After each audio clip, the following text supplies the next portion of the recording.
Assalamualaikum warahmatullahi taala wabarakatuh. Mulai hari ini 25 Mei 2021, kerajaan telah menguatkuasakan Perintah Kawalan Pergerakan diperketatkan PKP 3.0. Dua aspek penting dalam penguatkuasaannya adalah: satu, mengurangkan jumlah mereka yang bekerja di pejabat kerajaan atau swasta. Dua, menghadkan masa operasi sektor ekonomi. Antara yang terkandung dalam kedua-duanya ialah contohnya 80% kaki tangan kerajaan akan bekerja dari rumah, yang membabitkan seramai 750,000 pejabat awam. 40% pekerja swasta akan bekerja dari rumah, membabitkan 6.1 juta pekerja. Pengangkutan awam akan dihadkan kepada 50% kapasiti penumpang, kekerapan juga akan dikurangkan. Operasi perniagaan dihadkan dari jam 8 pagi hingga jam 8 malam sahaja. Berkuat kuasa di seluruh Semenanjung termasuk wilayah Persekutuan Labuan bermula pada 25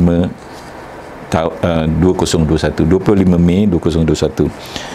SOP yang lain terus dikuatkuasakan seperti pemakaian pelitup muka di tempat awam, penjarakan sosial dan menjaga kebersihan diri. SOP di kawasan atau rumah ibadat seperti masjid dan surau juga diteruskan dengan tujuan untuk mengekang penularan wabak COVID-19.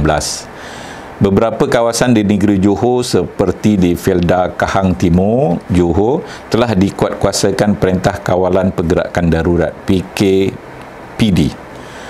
Ada pihak yang mencadangkan supaya kerajaan Johor perlu melaksanakan full lockdown, tetapi banyak perkara perlu diambil kira sebelum sesebuah negeri itu diisytiharkan full lockdown. Saya sebagai Ketua Penerangan Bersatu Johor menyokong tindakan untuk menguatkuasakan PKP 3.0 seperti yang dilaksanakan sekarang sehingga 7 Jun 2021. Tindakan tidak melaksanakan PKP penuh adalah demi kepentingan kesihatan dan kelangsungan hidup rakyat. Jika syarikat dan perindustrian diarah tutup, mereka mungkin gulung tikar, sekaligus menyaksikan pekerja hilang pekerjaan dan tiada punca pendapatan. Ini adalah antara sebab-sebab mengapa kerajaan mengambil tindakan tidak melakukan full lockdown. Pengalaman PKP 1.0, ekonomi Malaysia mengalami kerugian sebanyak 2.4 bilion sehari. Dan sekiranya PKP 3.0 ini secara full lockdown, kerajaan akan menanggung kerugian yang sama juga. Bagaimanapun, apa yang dilaksanakan ketika ini, itu pun masih memberi kesan kepada ekonomi. Dianggarkan kita akan mengalami kerugian 300 juta sehari. Ketika PKP sebelum ini, kerajaan telah membelanjakan hampir 10 bilion untuk peringkat peniaga kecil dan sederhana atau usahawan kecil dan sederhana bagi mengurangkan beban mereka. Kerajaan juga melaksanakan program rancangan ekonomi yang lain bagi membantu rakyat dalam pelbagai aspek. Keadaan ini tidak boleh diteruskan kerana boleh melumpuhkan sistem ekonomi negara. Oleh itu, PKP 3.0 yang dikuatkuasakan ini diharap mampu melandaikan lengkuk COVID-19 dengan syarat rakyat mematuhi SOP yang telah ditetapkan.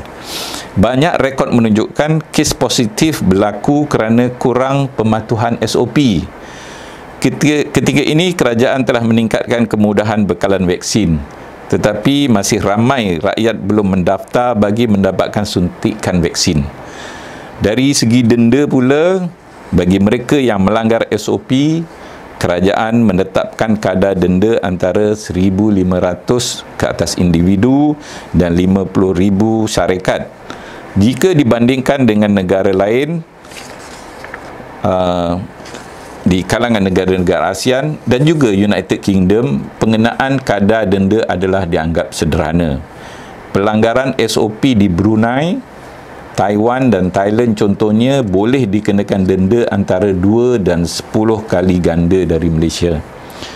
Negara lain seperti Indonesia, India, Filipina, Myanmar, Kemboja, Vietnam memang mengenakan kadar denda yang rendah bagi kesalahan yang sama.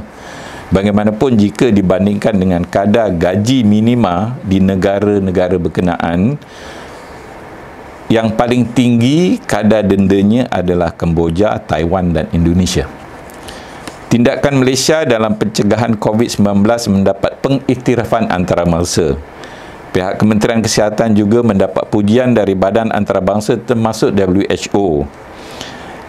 Beberapa agensi penarafan antarabangsa juga memberi penarapan yang positif ke atas Malaysia di segi menangani COVID ini.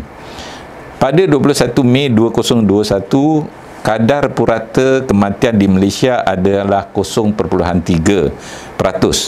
Ini jauh lebih rendah berbanding negara-negara lain termasuk negara maju seperti Kanada, Denmark dan Taiwan.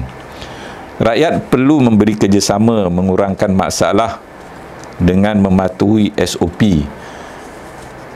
Kita banyak membaca pelbagai komen yang negatif dalam media sosial. Tetapi tanyalah diri sendiri, adakah kita mematuhi SOP yang telah ditetapkan oleh kerajaan dalam memastikan COVID ini dapat dikurangkan. Kita jaga kita. Assalamualaikum warahmatullahi taala wabarakatuh.